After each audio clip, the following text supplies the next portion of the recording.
And we're speaking about the green economy, but maybe we should also broaden it, because economy is something we sometimes think about on the fringes. We should talk about the green society. Welcome to the Green Renaissance, a podcast series from the Partnership Fraction on Green Economy that aims to unpack the green recovery debate. This month, reflection from PAGE's flagship event at the UN High-Level Political Forum. Climate change still remains the most significant threat to us. And unless we address the issue of climate change in small island developing states, then we are not going to get to green economies. Bringing together leaders from both the United Nations and national governments, we discuss the practical realities of linking COVID-19 recovery with long-term sustainability. For example, like Indonesia, over 70% of our electricity generated by coal. And how do we transition out from that? This is a very practical, very reality check kind of question. Subscribe wherever you get your podcasts. I'm Colin Hastings and this is the Green Renaissance.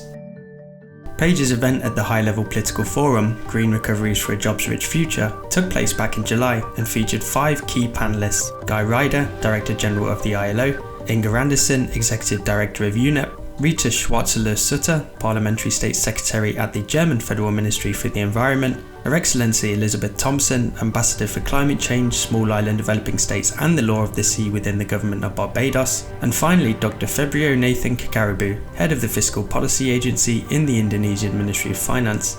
Over the next 15 or so minutes, we'll hear from them on how finance, private sector incentives, citizen engagement and partnerships can help governments to grasp the opportunity to turn economic recovery into long-term sustainable transformation. First, they set the scene by outlining some of the main challenges facing both our planet and their own countries.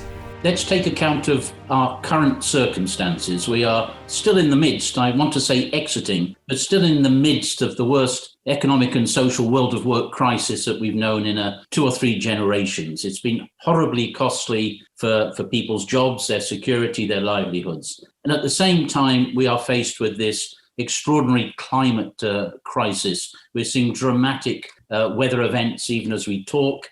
So I think we have to understand both the scale and the urgency of the question that we're trying to relate to. The risk to nature and the risk to us, the human beings, is actually one and the same, right? We have these systemic risks to business. We heard that. And we understand now that half of the world's GDP depends on nature services, the rain that falls, the winds that blow, the seasons that they are, the pollination that is, the climate that should be, and so on. So we cannot pull or saw over the branch on which we are sitting and assume that we will still be sitting. We will be falling down.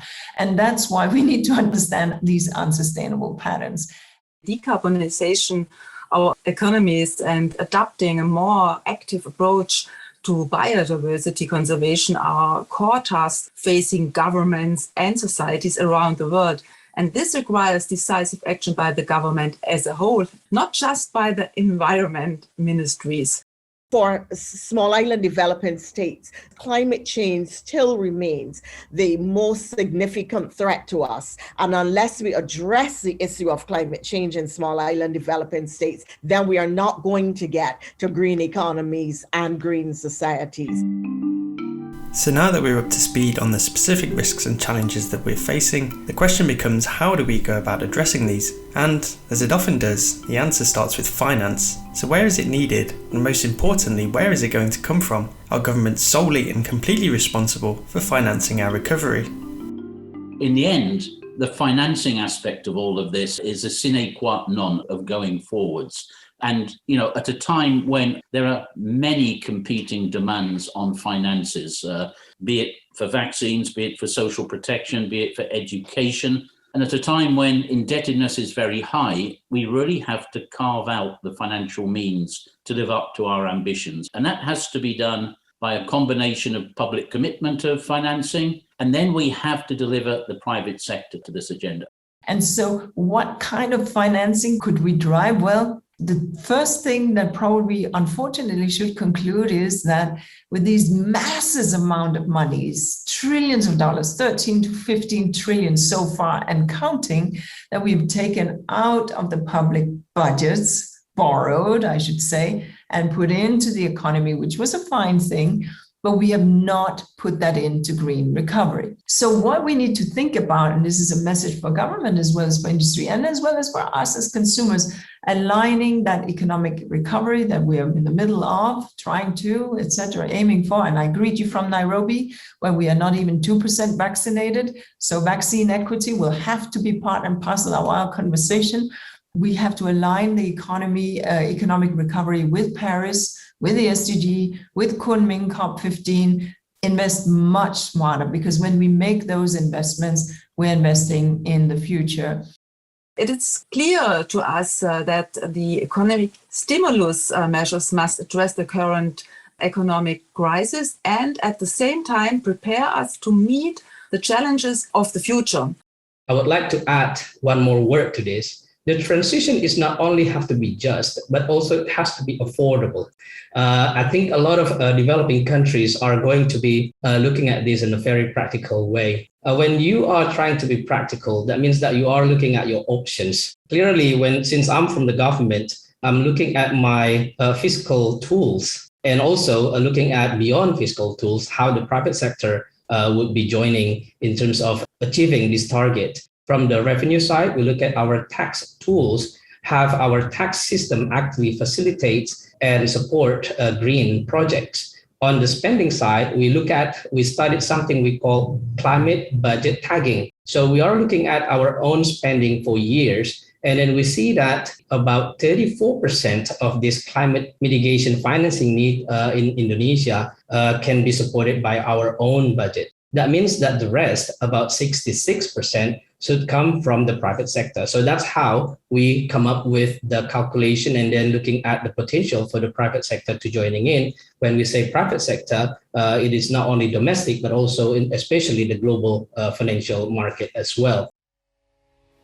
So the recovery will need to be financed through a mix of public and private investment, but businesses and industry are not typically renowned for making acts of benevolence. So how do we actively stimulate them to invest green? This is a central question for us. Fortunately, most industry representatives in Germany have long since realized that sustainable products will be in high demand in the future. And I want to talk about, because we have to look to the economy also. So one of our goals is to work with the businesses to make energy-intensive industries such as steel, cement, or chemicals are ready for a green future free of carbon emissions. And they do that not because they want only to do that, because we have to give some incentives. Companies must be able to plan reliably. At the same time, they must not be put at an unfair competitive disadvantage.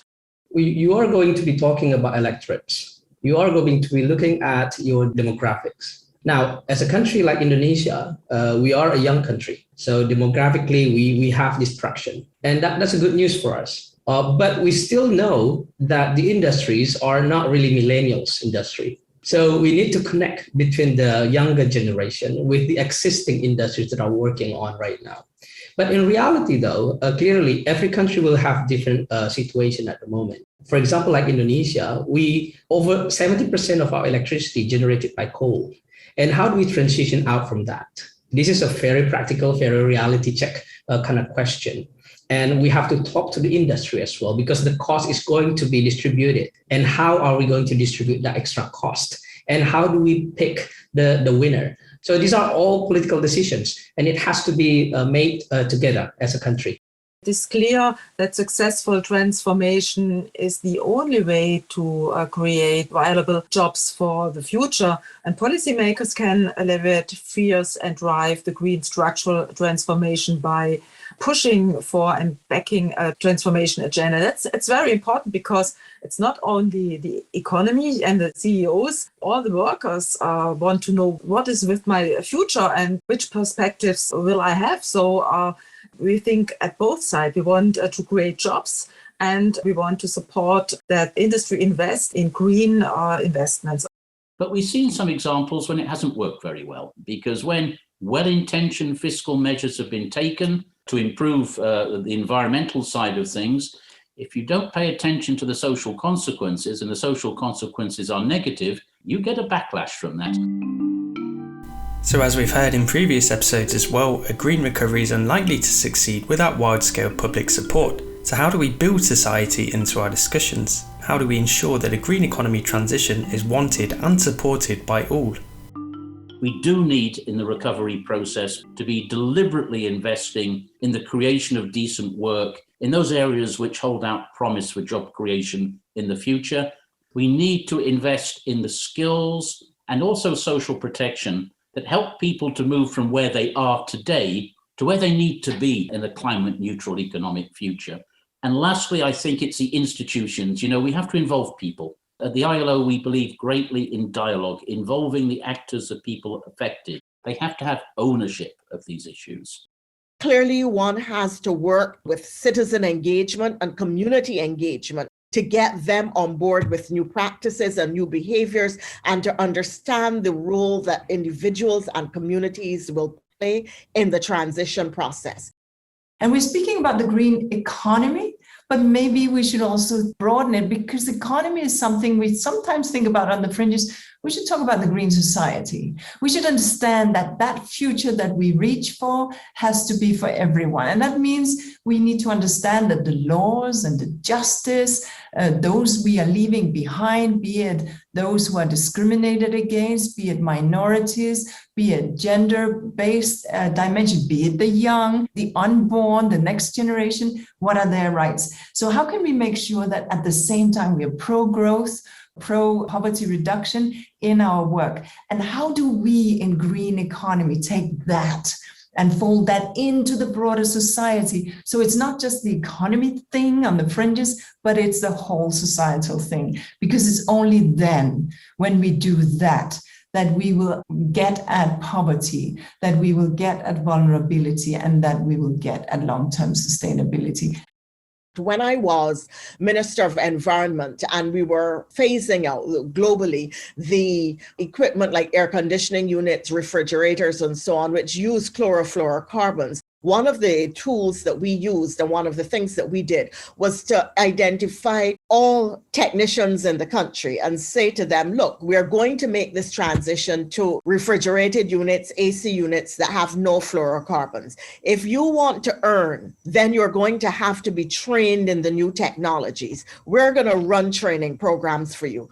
If you have been working informally and you're not paying taxes, we're not going to make that our business at this stage. You come in and be trained so that you know where the jobs are, how to get the jobs, and that you can service the equipment that will be coming into the country. And we are attempting to do a similar thing now. If you're going to transition to electric buses, electric vehicles, then you need to train people to repair. And you can train women, you can train youth, because they're the ones who have been the most affected by COVID. They're usually the majority of the poor. They're usually the majority of the underemployed and the unemployed. And therefore, they're the ones who need the training in order to become employed as the economy transitions and as the world transitions.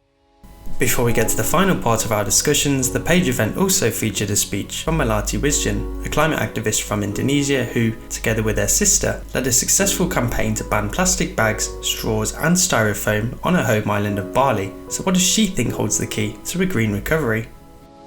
We are living in uncertain times, but if there is one thing that we know for sure, it is that change is already here. Something that stood out to me while I was reading through the connection of economic policy with science and green recoveries for a job-rich future was actually the fact that more than half of the world's GDP depends on nature. And yet, we take nature for granted. Nature is for free and it doesn't have a price tag. So we've always valued profit over planet. This has to stop. Now, how do we reach that? Aside from the smart policies being implemented and the investments that we need, I believe that we also need to focus on education to ensure that we are leaving no one behind, and remembering that change starts in the classroom. When we empower our generation, we can help accelerating change. Remember, change is already here, and it starts with you, and it starts today. So as well as investing in education, what other concrete steps are needed to achieve a green recovery moving forwards? What can we do as governments, businesses and society to grasp the opportunity to achieve long-term resilience for people and planet? Particularly in the light of the pandemic, what we need now clearly are comprehensive concerted policies which somehow bring together economic and social, environmental, humanitarian and health policy action. Now, we need to look on a big scale and with appropriate width at the types of issues that we have to deal with. If we try to compartmentalize the challenges, we're going to get it wrong. We won't get there. The partnership approach is particularly important to me because tasks this complex can only be managed in a strong team. Everyone contributes their expertise and together we overcome fragmented silo approaches. We no longer have time to keep reinventing the wheel. We need to join forces and share best practices. Barbados has established what we think is a sustainable model that can be used for all small island developing states. And we're calling it a roofs to reefs program. Why? Every drop of water hits your roof.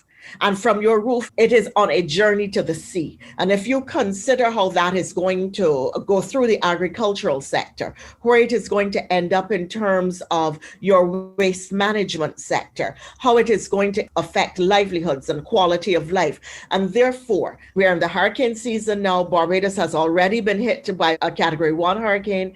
How do you develop building codes to resist a Category 4 hurricane? So you start with your roofs. And then you move through all your various sectors until you end up on your reef, where you protect your reef structure for two reasons. First of all, it's important for the economy, it's important for livelihoods, it's important for ecosystems, and it is an important environmental base and protection. We cannot recover by ourselves. No one single country can recover from this pandemic all by themselves. The same thing can be taught about green. Nobody can do this single-handedly by themselves. It has to be a one-word solution.